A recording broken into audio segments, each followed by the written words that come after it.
Bonjour tout le monde. Aujourd'hui, dans cette vidéo, je vais corriger un exercice très important en mécanique, bien sûr. Donc, je vais commencer avec la lecture de l'énoncé de l'exercice.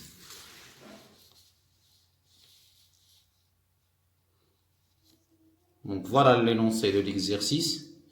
Donc, les mouvements des solides sont liés aux actions mécaniques qu'ils subissent et qu'on modélise par des forces.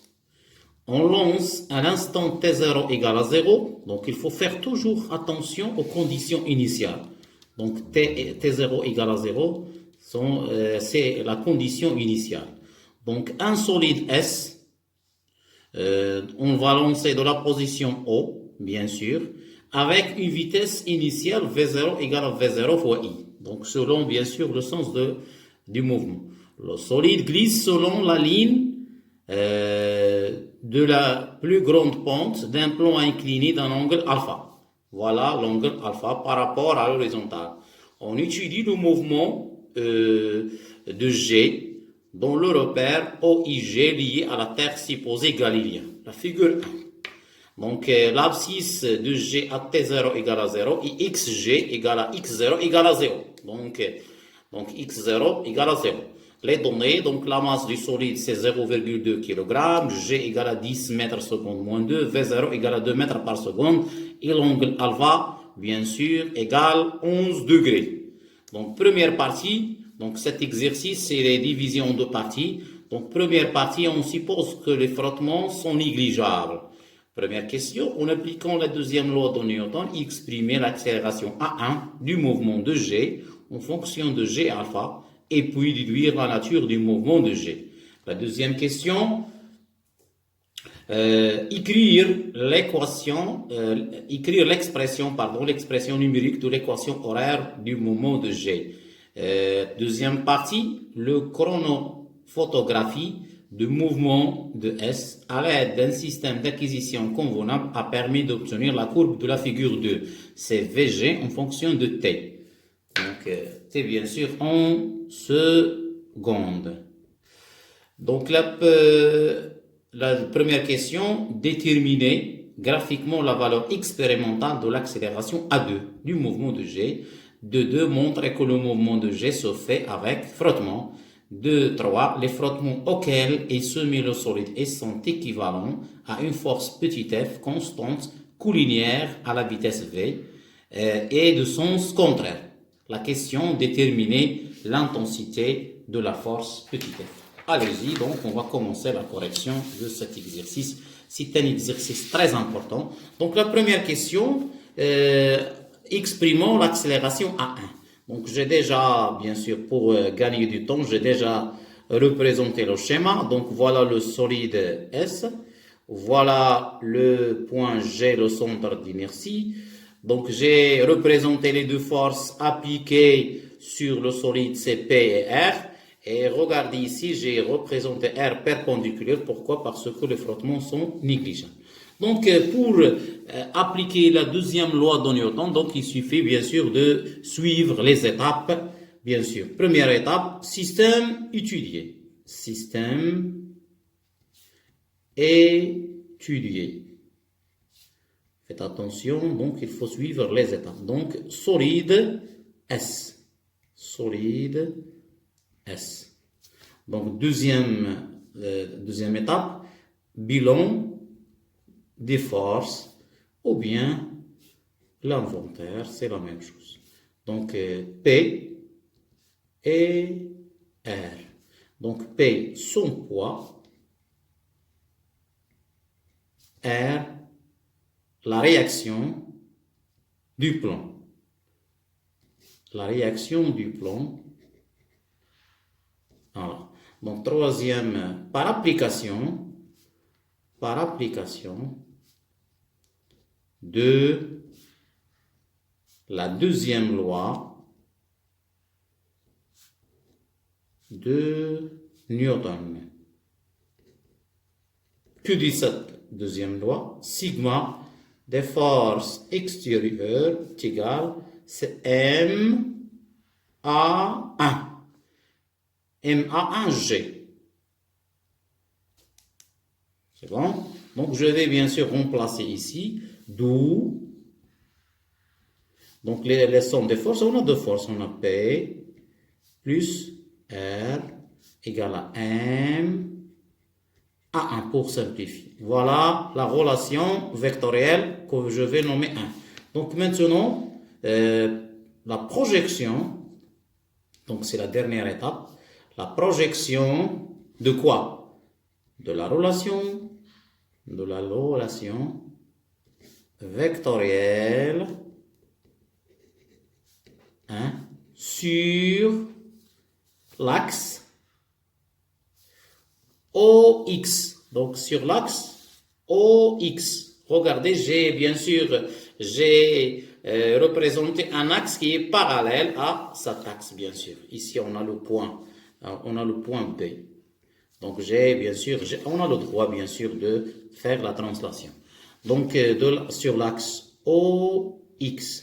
Donc, on va trouver quoi? On va trouver P plus 0, parce que R elle est perpendiculaire, égale à M à 1. Donc, lorsqu'on projette, donc pas de vecteur.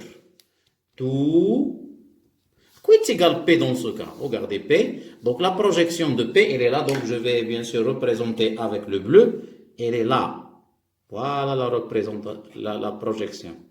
Donc, dans le même sens de I, donc c'est positif, et c'est l'opposé de l'angle alpha, donc c'est P sinus alpha. Donc c'est P,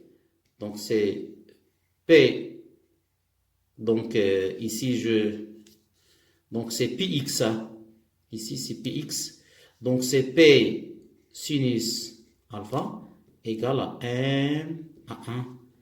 Alors, donc je vais remplacer le P par Mg. Donc Mg sinus alpha égale à M à 1. Donc je simplifie par M. Finalement, l'expression qu'on cherche, finalement,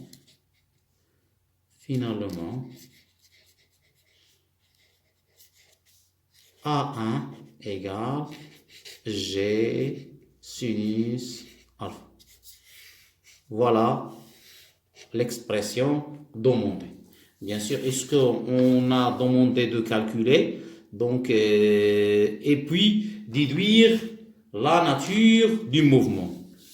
Donc, dans la première question, on vous demande de déduire la nature du mouvement. Donc, la nature du mouvement, elle est rectiligne, uniformément variée. Pourquoi? Parce que l'accélération, elle est constante et la trajectoire elle est rectiligne. Donc, puisque l'accélération est constante et la trajectoire est rectiligne, alors le mouvement de G est rectiligne uniformément varié. Et rectiligne uniformément varier. Voilà, donc on a terminé avec cette question. Donc je passe à la question 1-2. Déterminer, écrire l'expression numérique de l'équation horaire. Donc 1-2. Donc c'est 1-2. L'équation horaire. Donc, le mouvement de G est comment? Est rectiligne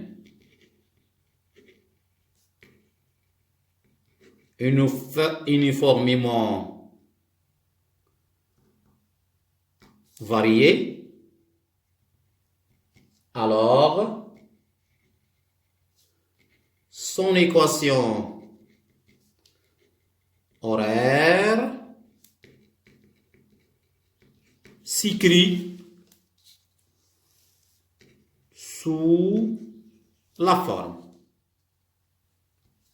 x de t égale 1 demi a1 t au carré plus v0 t plus x0. D'après les conditions initiales,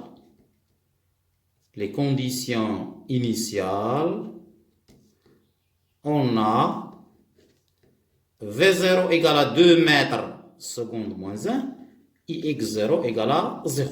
Donc, je vais remplacer ici et je vais remplacer, bien sûr, A1 par son expression. Donc, c'est G sinus alpha. Donc, je continue ici. Alors, x de t égale, c'est 1 demi G sinus alpha fois t au carré plus V0 fois t. Application numérique, x de t égale, c'est 1 demi fois 10 fois sinus 11 degrés fois t au carré plus 2t. Finalement,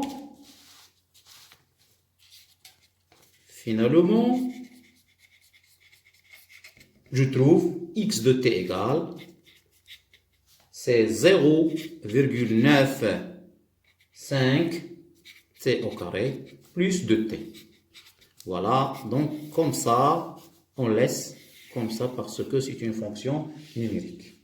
Maintenant, on a terminé avec la première partie, on va passer à la deuxième partie. Deuxième partie, déterminer graphiquement l'accélération A2.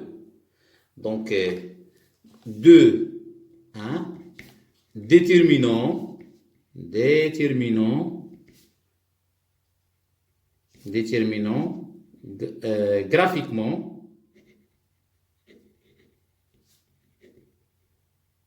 graphiquement A2. Donc, on a V de G égale à F de T est une fonction affine. Alors, VG égale, bien sûr, A2T plus V0. On a A2, c'est delta V, G sur delta T. Donc, je vais prendre 2 points. Donc, je vais prendre 2 points. Donc, ici 1, ici 2. Voilà le 3. Donc, c'est 3. Donc, je vais prendre ce point avec ce point. Donc, ici 1, 2, 3, 4, 5. Voilà. Donc, 3 avec 5 et 2 avec 0. Donc, égal. Donc, c'est 3 moins 2 sur 5 moins 0, soit. Donc, A2 égale 0,2 mètres seconde moins 2. Voilà l'accélération A2. De 2, montrons que le mouvement se fait avec frottement. Donc, puisque A2 il est inférieur à A1, alors le mouvement, c'est une question qui est simple, le mouvement se fait avec frottement. Donc, je passe à la dernière question, 2, 3. 2, 3. Déterminant, bien, déterminant. 2, 3, déterminant F. Donc, pour déterminer F, donc, on va bien sûr travailler avec la deuxième loi de Newton. Donc, système étudié, corps S, ou bien le solide S. Donc, ici, l'inventaire des forces. On a toujours P, son poids, et R, l'action du plan, ou bien la réaction, c'est la même chose. Donc, troisième étape, par application de la deuxième loi de Newton, sigma des forces extérieures est égal à M, A2 cette fois-ci, A2, G bien sûr. Donc ici, la projection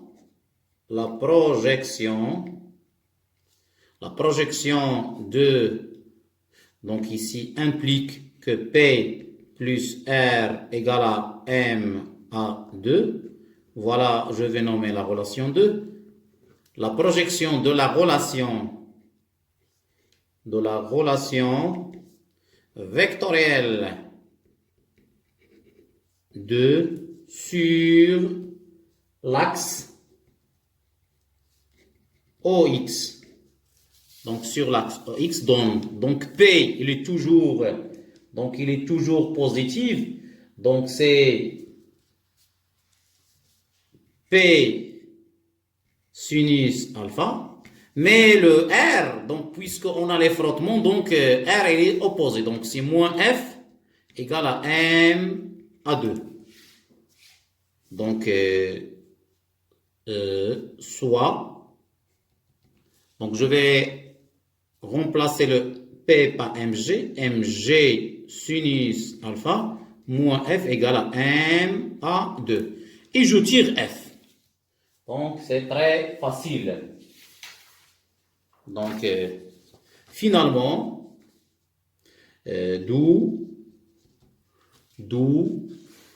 F égale, donc c'est MG sinus alpha moins M à 2. Et je vais factoriser avec M. Finalement, F égale, donc c'est M, facteur de G sinus alpha moins A2. Voilà l'expression de F. Application numérique. Donc l'application numérique, donc c'est F égale, donc M c'est 0,2 kg, G c'est 10, sinus 11 degrés, moins 0,2. Donc soit, après tout calcul fait, on trouve que F 0,34. Soit F égale à 0,34. C'est quoi l'unité? Newton, bien sûr. Voilà, donc c'est la fin de cette vidéo. Merci et à la prochaine vidéo, Inch'Allah.